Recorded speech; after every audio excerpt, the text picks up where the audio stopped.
wabarakatuh. My name is Yasmina binti Hafiz Izwan, student ID 2019280194. Before we begin to answer the causes of strike, here are the introduction to strike. A strike is defined as any intentional stoppage of work by a group of workers, including any attempt to limit or slow output, according to Maimunah Aminuddin. This included slowing down according to a schedule and refusing to work overtime. There are no precise processes to follow to ensure the legitimacy of a strike. However, the Trade Union Act and the Industrial Relations Act contain different requirements and limits. There are a few sections that deal with strike procedures, one of which is the Industrial Relations Amendments, IRA 1967, and the second are Trade Union Act, TUA 1957. If there are written processes in place, there is also the possibility of an illegal strike, and if there's any illegal strike happen, there also comes consequences. Thank you, Yasmin. My name is Nurnisa Masar binti Zainuddin. My student ID is 2019-427712. I'm here today to talk about the main topic of discussion, which is the causes of strikes. To start, the first cause of strike among workers is inequality, which means the phenomena of unequal or unjust allocation of resources and opportunities among individuals of a given society.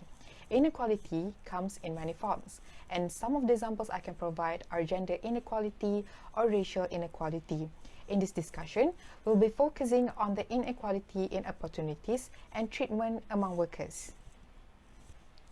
Treatment and opportunity inequality in workplace is a multifaceted problem reflected to organizational process, structures, and practices. Sometimes it makes it more unfair to workers because some of the most devastating treatment and opportunity inequalities are enacted within the HR practices. Hence, many workers in the past have taken a strike to voice out their issues to the parties concerned, as a strike will bring those sacrifices into sharp focus. Some of the examples of treatment and opportunity inequalities that could be given are bias system and policy in workplace, and this could be referred to the case of Hartal Doctor Contract Movement. Initially, this strike was started when an anonymous group of doctors announced on July 1, 2021 that they would stage a nationwide strike on July 26. It was later carried out by hundreds of medical officers at a different public hospital across the country who walked out of their positions clad in black and with signs to strike peacefully in the streets. As in the case, the strike movement is calling for a more equitable treatment of government contract doctors, including job security. The movement is a sign of protest to call the government to take an action to solve the unjust contract system, such as where medical officers (MO) have restricted time to advance into specialization, no defined policy for integrating medical officers into permanent jobs, income inequality between contract doctors and permanent doctors despite carrying the same job scope, and also welfare differences concerning leave and allowances. On the other hand, the strike was not done unfounded, as public health services are listed as essential services in the first schedule of Industrial Relations Act 1967 (IRA). In fact, the strike followed the requirement mentioned in Section 43 of IRA 1967. To make the long story short, renewals are not automatic based on years of service or even merit in the contract system. As a result, despite years of study and mandatory training, contract doctors are still haunted of being fired at the end of their contracts. To put it another way, this strike is a clear example of opportunity and treatment inequality. If it is not addressed, it will result in brain drain in our public medical system, with many doctors leaving for brighter pastures in the private sector or abroad. The second reason for strike is a wage and incentive issue. Salary is a monetary reward to an employee receive for his labor and is a core part of employment. Work without payment can be interpreted as voluntary. However, there are instances where performance-based scheme backfire, leading in contentious behaviors among employees, complaints about wage gap distribution, or excessive labor and stress.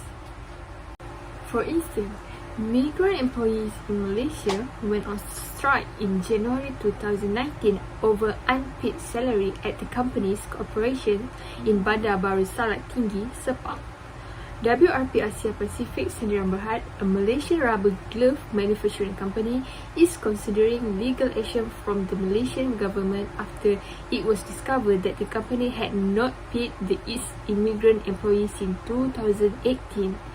2,000 Bangladeshi and Nepal's migrant workers went on strike in protest of their employers without withholding their wages, forcing overtime, and taking their passport, among other exploitative conditions. In short, the Employment Act also protects foreign workers who are legitimately employed in Malaysia and fall under the first schedule. They are eligible for the same benefits as permanent residents. Assalamualaikum warahmatullahi wabarakatuh. My name is Muhammad Saifullah bin Muhammad Amin, and my student number ID is 2019-433-918. Now, I will give conclusion for this issue. For the conclusion, strike by trade union can be caused by a variety of factors. Any strike that the trade union wants to carry out must meet the condition that has been set out in the Trade Union Act, so that the strike is valid. Although this strike does not have any exact process to follow, but in this case, the workers need to have a different needs and limits. As stated at the beginning of this paper, if one wishes to go on strike, the employee must issue a notice to go on strike. And trade union must also comply with the term and condition laid down in the Industrial Relations Amendment 1967 and the Trade Union Act 1955. If any employee violates the term of this condition, action will be taken against the employee and possibly dismissal. Lastly, if there is a trade union that want to go on strike, they have to follow and abide by the term and conditions set by the trade union.